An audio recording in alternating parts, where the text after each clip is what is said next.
میرے نبی نے کتنے معجزے دکھائے مکے میں، نہیں کلمہ پڑھا۔ بدر میں ان کے 70 مارے گئے، فرشتوں کو دیکھا، جبریل کے گھوڑے کی آواز سنی، کلمہ نہیں پڑھا۔ خندق میں شکست ہوئی، کلمہ نہیں پڑھا۔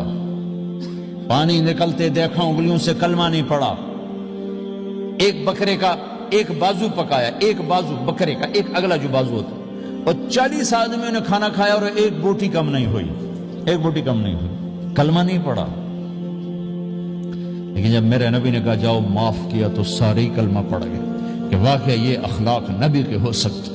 حنین کی جنگ میں جب بھاگے لوگ، شکست ہوئی، تو ایک صحابی کا بھاگتے ہوئے پاؤں ہمارے نبی کے پاؤں پر آیا، جوتا سخت تھا، تو آپ نے کہا اوجعتنی، اور آپ کے ہاتھ میں چھڑی تھی، آپ نے اس کو یوں ماری، کہا اوجعتنی، ارے تو نے مجھے کتنا زیادہ درد پہنچایا، دکھ پہنچایا۔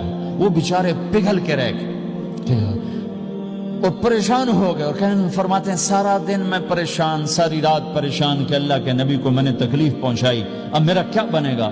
اگلا دن ہوا تو اعلان ہو رہا تھا بھائی جس کا پاؤں نبی کے پاؤں پہ آیا تھا اس کو اللہ کے نبی بلا رہے ہیں۔ تو صحابی کہنے لگے میں نے سمجھا بس اب میری تو دنیا بھی گئی اور آخرت بھی گئی، اب میرے اوپر کیس بنے گا اور مجھے ڈانٹ ڈپٹ بھی ہوگی، میرا کتنا بڑا گھاٹا نقصان ہوگا۔ یہ حاضر ہوئے ڈرتے ڈرتے، تو آپ نے فرمایا میرے بھائی کل میں نے تمہیں چھڑی ماری تھی، وہ مجھے معاف کر دینا، اور یہ 80 اونٹ تمہیں ہدیہ دیتا ہوں، 80 کیملز یعنی 80 پراڈو، 80 رینج روور کا یہ میری طرف سے تمہیں ہدیہ ہے۔ وہ حیران پریشان، یہ میرے نبی کے اخلاق ہیں، یہ میرے نبی کے اخلاق ہیں۔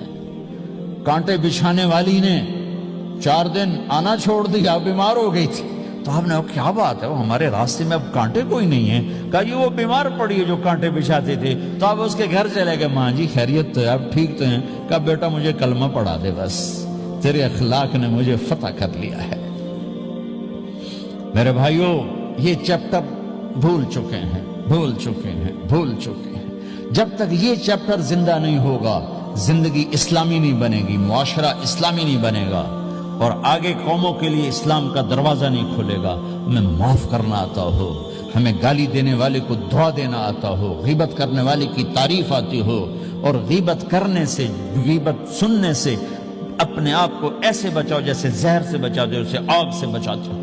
ایک دوسرے کو نفرت کا بول نہ بولو ورنہ ساری زندگی تباہ و برباد ہو جائے گی۔ میرے رب کی قسم، میرے نبی نے کہا ایک زبان کا بول انسان بولتا ہے اور جہنم کی گہرائیوں میں گر جاتا ہے، اور ایک زبان کا بول انسان بولتا ہے اور جنت کے درجات پر چڑھ جاتا ہے۔